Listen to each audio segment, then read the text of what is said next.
कार्यक्रमका प्रमुख अतिथि आदरणीय रमाकान्त शर्माज्यूलाई छोटो मिठो मन्तव्य राखिदिनु हुनको लागि म अनुरोध गर्न चाहन्छु। धन्यवाद सञ्चालकज्यू। आज यस अजमबरी सामुदायिक वनको तेस्रो वार्षिक साधारण सभाका अध्यक्षज्यू, सभाध्यक्षज्यू, यहाँ मञ्चमा आसीन हुनुभएका विशिष्ट अतिथिज्यूहरू, अतिथिज्यूहरू, पत्रकारज्यू तथा सम्पूर्ण उपभोक्ताज्यूहरू,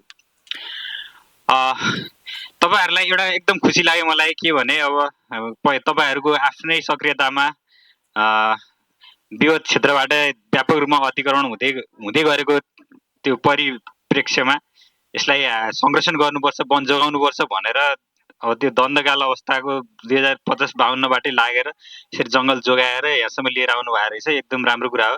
किनभने अब हामीले अहिले सरकारको नीति के छ भने उपभोक्ताले व्यवस्थापन गर्न सक्ने जति आफ्नो पाएक पर्ने ठाउँको संरक्षण सम्वर्धन गर्दै आएको जङ्गललाई चाहिँ समुदायमा नै हस्तान्तरण गर्ने सामुदायिक वनको रूपमा भनेर यो नीति लिए अनुरूप यो वन पनि 2077 सालमा चाहिँ सामुदायिक वनको रूपमा राष्ट्रिय वनलाई चाहिँ हस्तान्तरण भएर कार्ययोजना बनेर त्यो अनुसार कौलियतनामा भएर हस्तान्तरण भएको थियो र त्यो अनुसार काम हुँदै आइरहेको छ।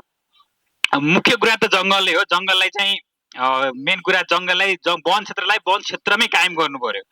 वन क्षेत्रलाई अन्य परियोजना जुनसुकै रूपमा उपयोग गरे पनि त्यो अधिग्रहण हो। अधिग्रहण भइसकेपछि के हुन्छ भने जब जङ्गलै रहँदैन भने त्यो जमिनै रहँदैन भने त्यहाँ कहाँ बिरुवा उम्रने, त्यसपछि त्यहाँ बिरुवाहरू त्यो जङ्गलले अन्य परियोजनामा युज पर्यो भने त्यसपछि त्यसलाई चाहिँ जङ्गलले परिणत गर्न धेरै गाह्रो हुन्छ। सबभन्दा हाम्रो चुनौती भनेकै यो नेपालभरिकै सायद सबभन्दा ठुलो चुनौती भनेकै अधिग्रहण हो। वन अधिग्रहण विशेष गरी यो तराई क्षेत्रमा चाहिँ अत्याधिक मात्रामा एकदम औलाएको छ। किन विभिन्न बाहनामा अब अधिग्रहण धेरै ठाउँमा भएको छ।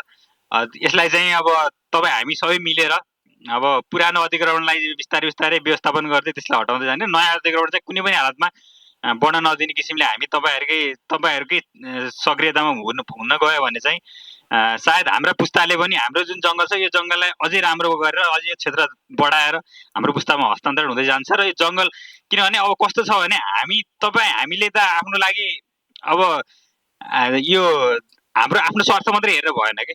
वन जङ्गल रहेन हामी रहने हो। वन जङ्गल रहेन भने हाम्रो अस्तित्व नै रहँदैन। त्यस कारणले गर्दाखेरि चाहिँ हामीले चाहिँ सबभन्दा पहिला चाहिँ के वन जङ्गलको जमिन क्षेत्र जोगाउनु पर्यो।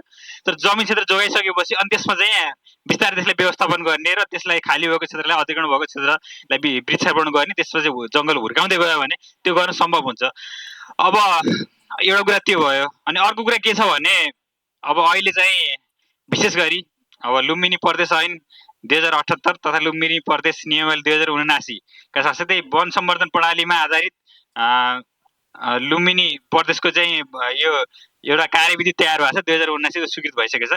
यसले चाहिँ के भनेछ भने विगतका हाम्रो जति कार्ययोजना छन् नर्मल वार्षिक वृद्धि दरमा जुन बनेका कार्ययोजना छन् यसलाई चाहिँ यो ऐन र नियमावलीको प्रावधानभित्र परिमार्जन गरेर कार्यान्वयन गर्नुपर्ने छ भन्ने व्यवस्था अनुसार यो जिल्लामा पल्लो डिभिजन चाहिँ लगभग एउटा पनि बाँकी छैन। पहिला एएसीमा जुन वार्षिक वृद्धि दरको आधारमा बनेका कार्ययोजना छ त्यसलाई चाहिँ परिमार्जन गरेर अहिले सम्पूर्ण कार्ययोजनाहरू वन सम्वर्धन प्रणालीमा आधारित कार्ययोजना रूपान्तरण भएर अहिले काम भइरहेछ। र यसमा चाहिँ यो जिल्लामा अझै पनि यो डिभिजन अन्तर्गत चाहिँ कपिलवस्तु जिल्लामा 42 वटा टोटलमा 42 वटा सामुदायिक वनहरू चाहिँ अझै वन सम्वर्धन प्रणालीमा आधारित कार्ययोजना बन्न बाँकी रहेछ। र हाम्रो चाहिँ यो डिभिजनले चाहिँ यसपालिको अब के छ यो डिभिजनको चाहिँ सर्कुलर के छ भने यो 42 वटै सामुदायिक वनहरूलाई चाहिँ त्यसको वनको हैसियत र क्षमता अनुसार चाहिँ वन सम्वर्धन प्रणालीमा आधारित कार्ययोजना परिमार्जन गरेर तत्काल त्यसमा चाहिँ उपभोक्ताको सक्रिय सहभागितामा चाहिँ काम सुरु गर्ने भन्ने किसिमको सर्कुलर अनुसार हामी पनि यसमा लागिरहेका छौँ। तपाईँ हाम्रो चाहिँ एकदम यसमा सक्रिय सहभागिताको चाहिँ एकदम अत्यावश्यक यसको आवश्यकता रहेको छ। अब यो वन सम्वर्धन प्रणाली के हो, किन चाहियो, यो नर्मली वन भए हुन्थेन र किन यस्तो चाहियो भन्ने कुरा चाहिँ त्यसमा म के भन्न चाहन्छु। के छ भने अब हाम्रो यो वन हो। यो वनलाई चाहिँ हामीले यो वनमा जति रुखहरू छ यो वन भनेको नवीकरणीय प्राकृतिक स्रोत हो। यो नवीकरण प्राकृतिक स्रोत भनेको के हो भने नयाँ बिरुवा उम्रिन्छ, हुर्किन्छ, परिपक्व हुन्छ। परिपक्व भइसकेपछि केही समयसम्म बढ्न थाल्छ र त्यो बढ्ने क्रम फेरि बढ्ने क्रम रोकिन्छ। रोकिएपछि त्यसमा त्यो रुखमा धोत पर्छ। अनि त्यसपछि बिस्तारै त्यो रुख ढल्छेपछि त्यो बिस्तारै त्यो माटोमा परिणत हुन्छ र यो चक्र चलि नै रहन्छ। यस्तो चक्रले चाहिँ हाम्रो यो जति यो वन जङ्गल छ त्यसरी व्यवस्थापन हुँदै त्यसरी नै आफ्नो चक्रमा प्राकृतिक चक्रमा चलिरहेकै हुन्छ। यसरी हाम्रो प्राकृतिक चक्रमा के हुन्छ भन्दाखेरि चाहिँ तपाईँले अब एउटा रुख उम्रिएर हुर्किएर परिपक्व भयो, परिपक्व भइसकेपछि हामीले केही पनि गरेनौँ भने पनि त्यो कुहिएर त्यसपछि ढलेर त्यो माटोमा परिणत हुने हो। यो हुनको लागि कम्तीमा पनि अब एउटा 80 सालको रुखहरू त्यसरी माटोमा परिणत हुनको लागि 200, 300, 400 वर्ष लाग्छ। तर हामीले चाहिँ अब हामीले चाहिँ यो रुखलाई चाहिँ त्यो माटो बनेर त माटोमै जानुभन्दा अगाडि नै त्यो परिपक्व रुखमा धोत पस्नुभन्दा अगाडि नै त्यो रुखलाई चाहिँ हामीले सदुपयोग गर्न सक्यौँ भने त्यो साल, अस्ना, कर्मा भनेको त्यो बहुमूल्य काठ हो। अब यो काठलाई हामीले सदुपयोग गर्न सक्यौँ भने के हुन्छ भने त्यसबाट के हुन्छ बजारमा बिक्री हुन्छ अनि हाम्रा घर काजको लागि काठदाउरा अत्यावश्यक चिज हो। यो चाहिँ हामीले चाहिँ त्यसलाई चाहिँ घरमा काठ बनाउन, झ्याल ढोकाहरू बनाउन, फर्निचर बनाउन अनि बजारमा बिक्री गरेर त्यसबाट आम्दानी लिन सकिन्छ। अब यसरी हामीले केही पनि गरेनौँ भने पनि यो माटोमा जाने हो, माटै बन्ने हो। आगोले जले जान्छ, के हुन्छ माटोमै बनेर जान्छ। हामीले चाहिँ यसलाई सदुपयोग गरेर बेलेमा त्यो माटो बन्नुभन्दा अगाडि सदुपयोग गऱ्यो भने त्यसबाट पैसा आउँछ र त्यो काठ सदुपयोग गऱ्यो भने हाम्रो घरहरू बनाउन सकिन्छ। हाम्रो काठदाउराको हरेक उपभोक्ताहरूको चाहिँ हरेक मानिसहरूलाई चाहिँ काठदाउराको वार्षिक हरेकलाई चाहिँ दाउरा चाहिन्छ खाना बनाउनको लागि। अब त्यसपछि काठ चाहिन्छ घर बनाउनको लागि, झ्याल ढोका बनाउनको लागि, हरेक चिजलाई काठदाउरा चाहिन्छ। अब त्यो आफूले आफ्नो उपभोक्ता बीच हामीले जब पर्याप्त मात्रामा हामीले चाहिँ त्यो व्यवस्थापन गरेर हामीले उपभोक्ताहरूलाई दिन सक्यौँ भने मान्छेहरू प्राय सजिलै काठदाउरा पायो भने त्यो चोरी तस्करीतिर पनि त्यति लाग्दैन के। जङ्गलमा काठ ढलेछ, सडेछ, कुहिएर गएछ र हामीले चाहिँ त्यसको चाहिँ व्यवस्थापन नगरेर त्यत्तिकै चाहिँ छोडेछ भने मान्छेले अभाव हुन थाल्यो भने के गर्छ, सकेसम्म सजिलो तरिकाले लिन खोज्छ, नभए उसले जबरजस्ती तरिकाले जसरी भयो नि आफ्नो आवश्यकता परिपूर्ति गर्नतिर लाग्छ। त्यसकारणले गर्दा हामीले के बुझ्नु पर्यो भने एउटा हाम्रो बुझाइ के छ भने जङ्गललाई चाहिँ जोगाएर मात्रै यत्तिकै छोडेर मात्रै जङ्गलको व्यवस्थापन हुने होइन के। जङ्गललाई चाहिँ हामीले चाहिँ भन्यो नि अब रुखले चाहिँ के गर्छ, रुखले हामीलाई अक्सिजन दिन्छ त्यो मात्रै बुझ्यौँ हामीले। तर कसरी अक्सिजन दिन्छ रुखले चाहिँ रुख एउटा सजीव चिज हो। यसले पनि के गर्छ, श्वास फेर्दा हामीले जस्तै श्वास फेर्छौँ नि रुखले पनि श्वास प्रश्वास हुन्छ। यसले श्वास फेर्दाखेरि चाहिँ अक्सिजन तान्छ, कार्बन डाइअक्साइड फाल्छ र यसले रुखले खाना बनाउँछ। फेरि खाना बनाउँदाखेरि के गर्छ, कार्बन अब सूर्यको प्रकाशको उपस्थितिमा बिरुवाको पातमा चाहिँ अब जराबाट पानी सोच्छ अनि सूर्यको प्रकाशको उपस्थितिमा यो हरियो जुन क्लोरोफिल भन्ने हुन्छ त्यसले चाहिँ बिरुवाको पातमा खाना बनाउँछ। त्यो खाना बनाउनको लागि के गर्छ, उसले कार्बन सोच्छ, कार्बन डाइअक्साइड उसले वातावरणबाट लिन्छ र त्यो लिएको कार्बनलाई खानाको रूपमा बनाएपछि त्यसको वृद्धि विकासमा त्यसको चाहिँ त्यो खाना पर्यो त्यो हुन्छ। त्यसरी आफ्नो खाना चाहिँ आफ्नो पातमा बनाउँछ र पातमा बनाइसकेपछि त्यो काण्ड जरा हरेकमा स्टोर भएर बस्छ र उसले रुखले दुईटा काम गर्ने हो नि। एउटा काम के गर्ने हो, त्यो वायुमण्डलको कार्बन सोचेर खाना बनाएर आफ्नो वृद्धि गर्ने भयो, विकास गर्ने भयो, जराकाण्डहरू बन्ने भयो, पातहरू बन्ने भयो, त्यो रुखको वृद्धि हुने भयो।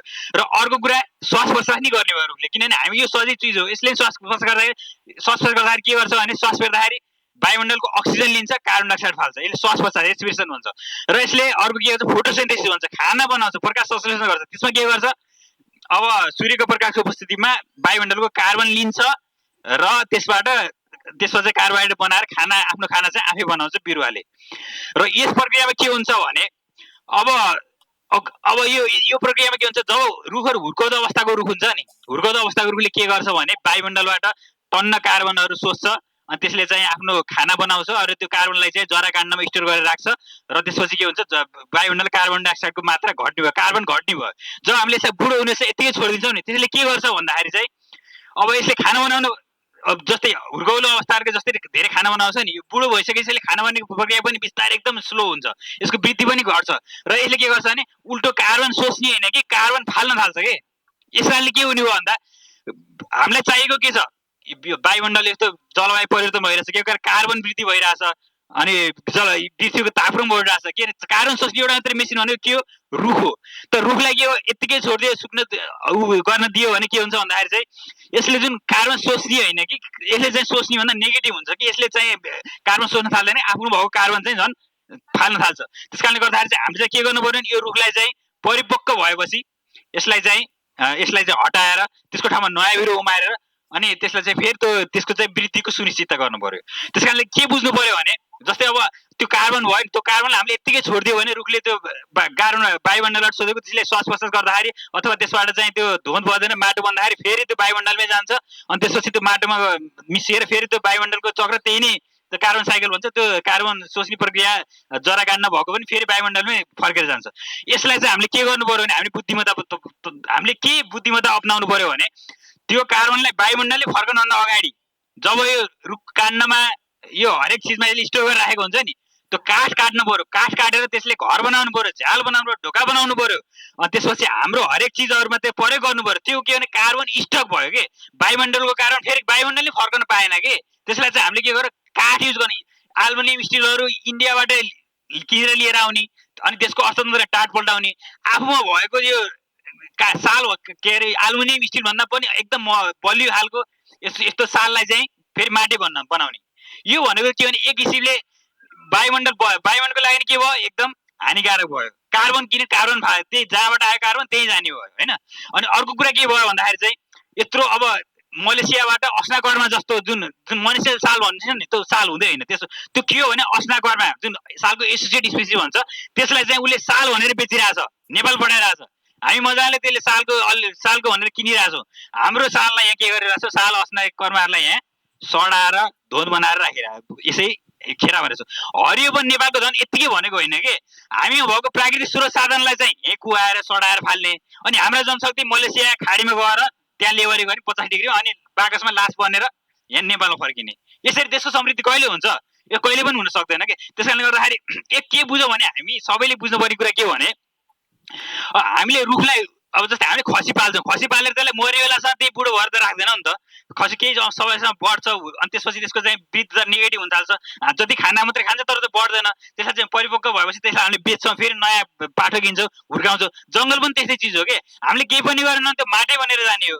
यसले चाहिँ सदुपयोग गर्यो भने यसको काठ दाउराहरू सदुपयोग गर्यो भने करोडौँ मूल्य करोडौँ पैसा चाहिँ हाम्रो समूहमा आइपुग्छ, तपाईँहरूको समूहमा आइपुग्छ। अब यो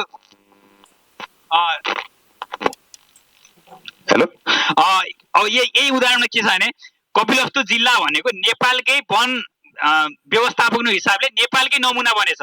के कारणले बनेछ भन्दाखेरि यो 40,000 हेक्टर चाहिँ वन यताको डिभिजनमा छ, 20,000 हेक्टर चाहिँ पल्लो डिभिजन छ। तर पल्लो डिभिजन नेपालकै नमुना किन बनेछ भने त्यहाँ सक्रिय वन व्यवस्थापन काम भएको छ।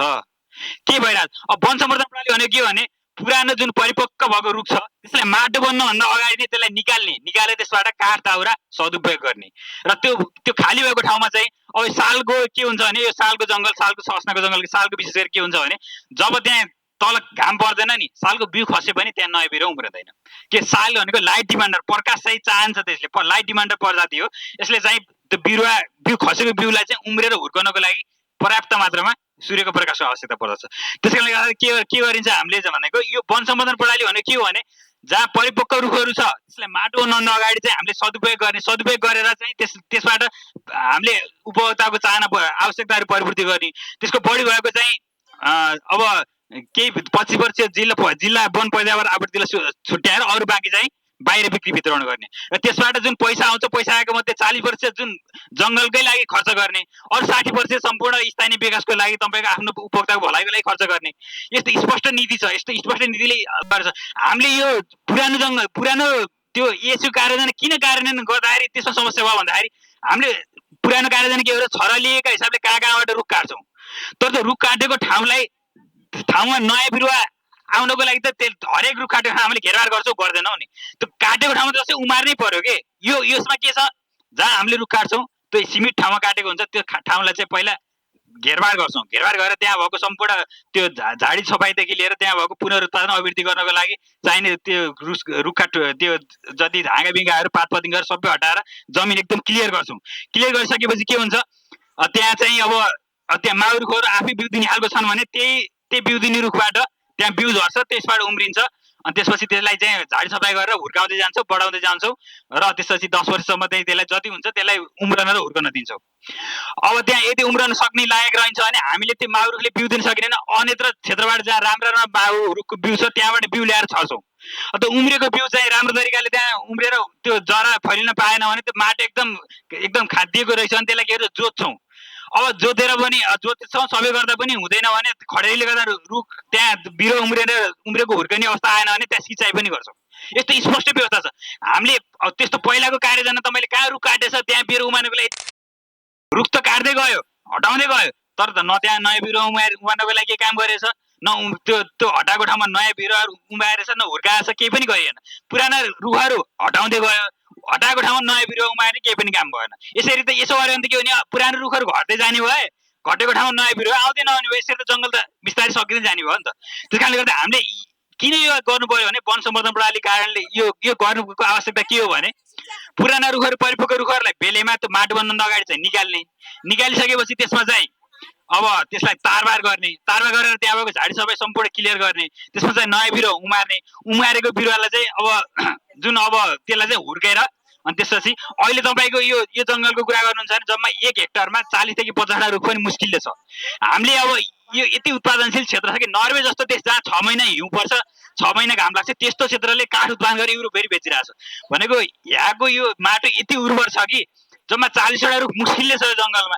हामीले चाहिँ 150 देखि 160वटा रुखहरू प्रति हेक्टर बनाउँछ भने अहिले तपाईँको यो जङ्गलले व्यवस्थापन गर्यो भने तपाईँले 10,000 क्युबिक काठ चाहिँ हरेक वर्ष तपाईँले चाहिँ निकाल्न पाउनुहुन्छ यही हैसियतको जङ्गलमा।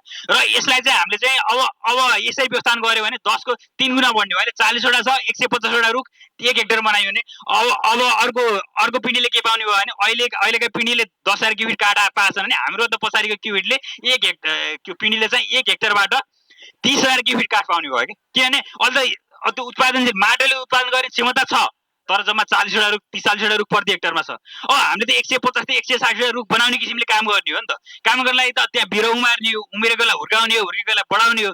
त्यस कारणले गर्दाखेरि यो वन सम्वर्धन प्रणाली किन चाहियो भन्दाखेरि चाहिँ जहाँ पुरानो रुख हटाएको छ त्यहाँ अनिवार्य नयाँ रुख बिरुवा उमेर नै पर्यो।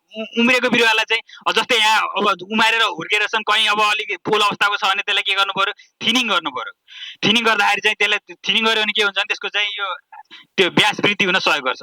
हामीले बाक्लो रुख यत्तिकै छोड्यो भने पनि तपाईँको एउटा अब 1 हेक्टरमा 4,000वटा रुख सालको छ, त्यसलाई हामीले यत्तिकै छोडिदियो भने पनि 300 वर्षमा चाहिँ यस्तो रुख बन्छ कि। तर त्यसलाई हामीले थिनिङ गर्यो भने नि 80 वर्षमा हामीले चाहिँ 150वटा 40 वर्षसम्म त्यो थिनिङ गरेर त्यो 150 से 200 राखेर त्यसलाई 80 वर्षसम्म त्यसै पातलो बनाइदियो भने नि त्यो 300 वर्षमा बन्ने रुख चाहिँ 80 वर्षमा तयार हुन्छ कि। यो मैले भनेको होइन, हामीले भनेको होइन, युरोप अमेरिकातिर 200-300 वर्ष अगाडि प्र्याक्टिकल तरिकाले बनेर फरेस्ट्री साइन्स बनेर हामीले पढेर त्यसको त्यो अहिले यहाँ नयाँ तरिकाले यहाँ गरेको नयाँ होइन। यो 200-300 वर्ष युरोपतिर प्र्याक्टिस भएको कुरा हामीले यहाँ अहिले आएर लागू गर्दैछ। बाक्लो एकदम हुन्छ नि, हामीले मकै रोप्यो धेरै बाक्लो भयो भने केही पनि गरेन के हुन्छ, त्यसमा दाना लाग्दैन, घोगा लाग्दैन नि। वन पनि त्यस्तै हो कि, वनलाई एकदम बाक्लो छोडिदियो भने वन के हुन्छ नि बिस्तारै बिस्तारै एकदम बाक्लो भयो भने माथिबाट जब सूर्यको प्रकाश पर्न बन्द हुन्छ नि त्यसपछि बिस्तारै रुखहरू आफै सुक्न थाल्छन्। सुक्न थालेपछि अनि अब त्यो सुकेर कुहिएर माटो बन्छ अनि अलिअलि बाँचेका रुखहरू बिस्तारै हुर्किँदाखेरि चाहिँ हामीले बनाउन चाहेको जुन रुख मोटाएको हो नि त्यो बन्न चाहिँ 300 वर्ष लाग्छ, 400 वर्ष लाग्छ।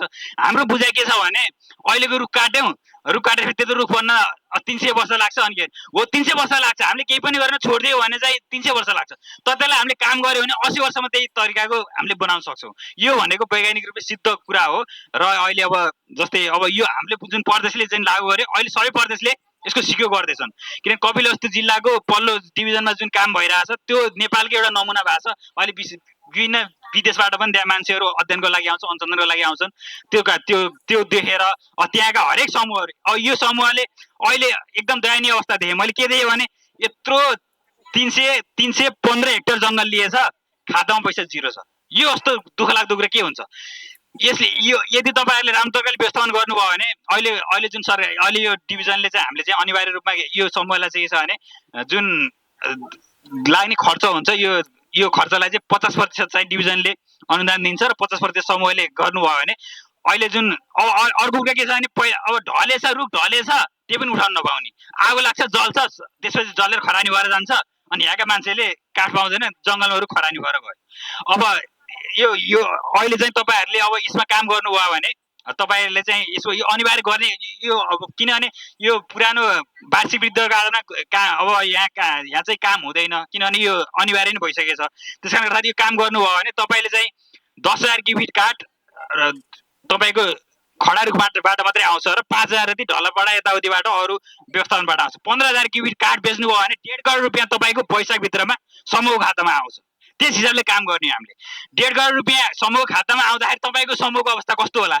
अहिले तपाईँको हेर्नु त अब 2-4 जना मान्छे आउनुहुन्छ, अब यो के छ समूहमा यो वनप्रति चासो पनि छैन, किन पैसै छैन, चासै छैन। अब एकदम दुःख लाग्दो कुरा त यत्रो जङ्गल पाल्नु पर्छ 300 हेक्टरको, हरेक घरबाट 50,000 रुपियाँ तिरेर हेरालुलाई पाल्नु पर्छ। यस्तो विडम्बना के हुन सक्छ? किन जङ्गलमा यत्रो काठ सडेछ उ छ। त्यस कारणले गर्दाखेरि तपाईँ हामीले के गर्नु पर्यो भने जुन कुरा यत्रो पैसा हरेक वर्ष 1.5 करोड रुपियाँ तपाईँ खाता आउने पैसा हावा उडेर गइरहेछ र उपभोक्ता अवस्था पनि उपभोक्ताहरू जुन गरिब घरधुरी छ उनीहरूको अवस्था पनि एकदम गयो गुजरको जङ्गलले केही पनि गर्न सकेको छैन। तपाईँ हामी श्रमजीवी नेपालीहरूले दिनभरि कहिलेसम्म हामीले चाहिँ यो फ्रीको सेवा दिएर जङ्गल जोगाउन सकिन्छ? त्यो त सम्भवै छैन नि त। जङ्गल भनेको के हो भने एउटा यो भनेको प्राकृतिक स्रोत हो कि सम्पदा हो कि यसले चाहिँ आफूलाई जोगाउने र हाम्रो आफू वरपर रहेका समुदायहरूलाई चाहिँ यो मानव समुदायलाई चाहिँ त्यसलाई टेवा पुर्याउनको लागि यसले हामीलाई चाहिँ दिने चिजहरू यो आफूभित्रै छ के हामीले लिन सक्यो भने यो त्यसबाट हामीले फाइदा लिन सकिन्छ। लिन सकेन भने माटो बनेर प्रकृतिमै विलय भएर जान्छ। त्यस कारणले गर्दाखेरि चाहिँ हामीले के कुरामा दिन पर्यो भने एकदम छिटो जतिसक्दो छिटो तपाईँहरूले चाहिँ यो वन सम्वर्धन प्रणालीमा आधारित कार्ययोजनाको लागि तपाईँहरूले चाहिँ सक्रियता देखाउनु भयो भने अहिलेकै वैशाखभित्रमा तपाईँको यो अहिले उत्पादन भएको काठ दर बिक्री वितरण गरेर अहिले समूहको जुन खाताको अवस्था निल छ नि 22,000 रुपियाँ छ नि 1.5 करोडभन्दा माथि खातामा आउने व्यवस्था गर्ने हिसाबले चाहिँ मैले एउटा योजना बनाएको छु। यसमा तपाईँहरूको सबैको साथ चाहिन्छ।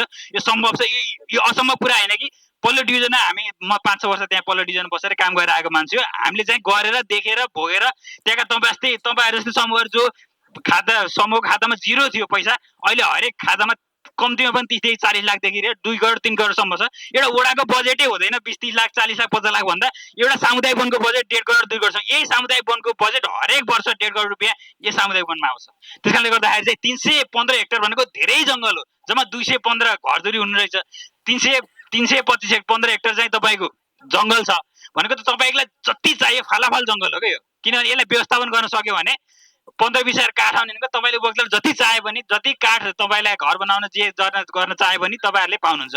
त्यसको लागि अब तपाईँहरूले बढी भएको काठ बाहिर बेचेर पनि अब त्यसबाट चाहिँ तपाईँलाई यो यति धेरै काठ आयो भने तपाईँले यो भित्र खपतै हुन सक्दैन, बाहिर बिक्री वितरण गर्नुपर्ने अवस्था सिर्जना हुन्छ। त्यस कारण त्यो भयो। अनि अर्को कुरा अब गरिब उपभोक्ताहरूले चाहिँ काठ सस्तो पाउनु भन्ने कुरा छ नि। यहाँ के भने सम्पन्नता स्तरीकरण भन्ने हुन्छ क्या। त्यो कार्य विधान बनाउँदा तपाईँको कार्ययोजना स्पष्ट हुन्छ कि सबभन्दा हामी गरिब नेपाल त सबै गरिब हो एक हिसाबले गरिब त गरिब भन्दा पनि अति विपन्न जसको एकदमै केही पनि छैन त्यस्तोलाई चाहिँ घरवर्गमा राख्ने त्योभन्दा अलिअलि खान पुग्ने अलिअलि आम्दानी भएको लागि गहमा अनि अलि सम्पन्न भएको ख कगर त्यस्तै 4वटा सम्पन्नता स्तरीकरण गरिन्छ कि जो घरवर्गको छ नि त्यो घरवर्ग केही पनि नबोकेर तपाईँले चाहिँ समूहबाट निर्णय गरेर निःशुल्क रूपमा काठ दबाएर तपाईँले निःशुल्क दिन पाउनुहुन्छ। कानुनी रूपमा स्पष्ट व्यवस्था छ। त्यस कारणले गर्दाखेरि यसमा पनि केही गर्नु परेन। अर्को कुरा अब तपाईँहरूले चाहिँ उपभोक्ताहरूलाई दिँदाखेरि सङ्कलन खर्च चाहिँ छुट दिने किसिमले त्यो पनि निर्णय गर्न पाउनुहुन्छ।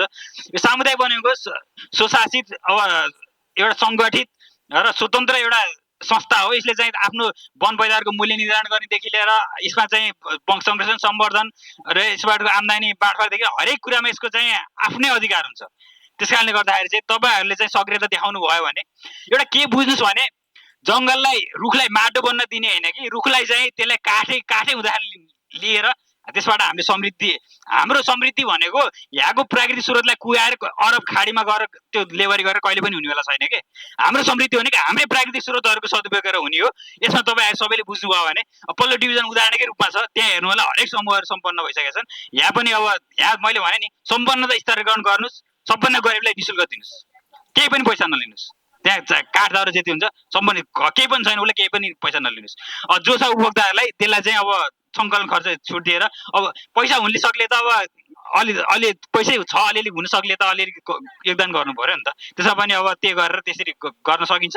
त्यस कारणले गर्दाखेरि चाहिँ तपाईँहरूले गर्नुभयो भने 300 हेक्टर वन भनेको एकदम धेरै ठुलो वन हो। यसलाई व्यवस्थापन गर्नुभयो भने अहिले व्यवस्थापन गरेर केही पनि छैन जङ्गलमा, त्यही भएर हामीलाई जङ्गल केही पनि छैन, यसको महत्त्वै छैन जस्तो लागेको छ। यसलाई व्यवस्थापन गरेर हेर्नुहोस् 2-3 वर्षपछि कति फरक पर्छ तपाईँहरूले महसुस गर्नेछ भन्दै अब तपाईँहरूले चाहिँ तपाईँहरूको सेवाको लागि तपाईँहरूलाई कुनै जिज्ञासा पऱ्यो यताउति पऱ्यो भने त्यसको लागि चाहिँ अहोरात्र हामी सब डिभिजनका कर्मचारी अहोरात्र तपाईँको सेवाको लागि हाजिर छौँ। के समस्या पऱ्यो प्राविधिक रूपमा के जिज्ञासा भयो भने हामीलाई चाहिँ सम्पर्क राख्नु होला। र अर्को कुरो के छ भने दुईटा बन्छन्, दुईटै बन यो र शिवशक्ति अब वैज्ञानिक वन संवर्धन प्रणालीमा लग्नको लागि चाहिँ अब हामी सबै लागिरहेको छ, कलेक्टर सुरु भएको छ, अरू वनको पनि त्यही प्रक्रियामा छ। यो अन्तर्गत 13वटा 14वटा वन छ, एउटाको चाहिँ बनिसकेको रहेछ शिवगढीको, 13वटाको चाहिँ वन संवर्धन प्रणाली आधारित कार्ययोजना बनाएर कटान गरेर मेरो उद्देश्य के छ भने कटान सिद्ध्याएर वैशाखभित्रमा सम्पूर्ण काठ लिलाम गरेर हरेक समूहको खातामा पैसा जाने हिसाबले काम गर्नको लागि हामी सम्पूर्ण डिभिजन वनका यो सब डिभिजनका कर्मचारीहरू हामी चाहिँ एकदम त्यो ऊर्जाका साथ लागेका छौँ। तपाईँहरूको साथ सहयोग चाहिन्छ। र अर्को कुरा के छ भने अब त सिमानाको कुरामा चाहिँ अलिकति केही कुराहरू आएको थियो। त्यसमा के हुन्छ भने अब यो मेन कुरा तपाईँहरू दुई पक्ष मिलेर समाधान गर्नुभयो भने त्यसमा चाहिँ एकदम राम्रो हुन्छ। अब त्यस्तो भएन भने चाहिँ के हुन्छ भने अब त्यो दर्ताको हिसाबले कानुनी तरिकाले जे छ त्यो तरिकाले अब पहिला भएको कुरालाई चाहिँ त्यो नक्सा भएको पहिला दर्ता भएको कुरालाई हेरिन्छ। र तपाईँहरू यत्रो यत्रो धेरै धेरै जङ्गल लिएर बस्नु छ, अलिकति दुई पक्ष बसेर त्यसमा समाधान गर्नुलाई विवाद भएको कुरा पनि अर्को कुरा अब त्यस्तो भयो भने कुनै जङ्गल आफ्नो नजिकको जङ्गल अर्को लैदियो भने त्यही जङ्गलमा गएर उपभोक्ता बस्न पाउने स्पष्ट कानुनी आधार छ। त्यस कारणले गर्दाखेरि तपाईँ के हो आफ्नो नजिकको जङ्गल अर्कोतिर गएर छ भने अब म मेरो जङ्गल यता पाएको पऱ्यो, मेरो क्षेत्र यता पऱ्यो भने म त्यतातिर गएर बस्छु भन्ने पनि स्पष्ट रूपमा तपाईँलाई अधिकार छ। त्यस कारणले गर्दाखेरि चाहिँ अब धेरै विकल्पहरू छन्, तपाईँहरू मिलेर सहमति गरेर उ गर्नु होला। अर्को कुरा चाहिँ 300 हेक्टर 315 हेक्टरले व्यवस्थापन गर्नुभयो भने यति धेरै तपाईँहरूलाई फाइदा लिन सक्नुहुन्छ कि अहिले व्यवस्थापन नगरेर यो जङ्गल यत्रो जङ्गल भएर केही पनि जङ्गल नभए जस्तो लाग्यो। तर यसलाई व्यवस्थापन गरेर जानुभयो भने चाहिँ यसबाट लिन सक्ने फाइदालाई चाहिँ तपाईँले चाहिँ फाइदा लिन सक्नुभयो भने तपाईँको टोल गाउँ समाजदेखि लिएर सम्पूर्ण देशको समृद्धि सम्भव छ भन्दै आफ्ना दुई कुराहरू यहीँ समाप्त गर्छु। धन्यवाद।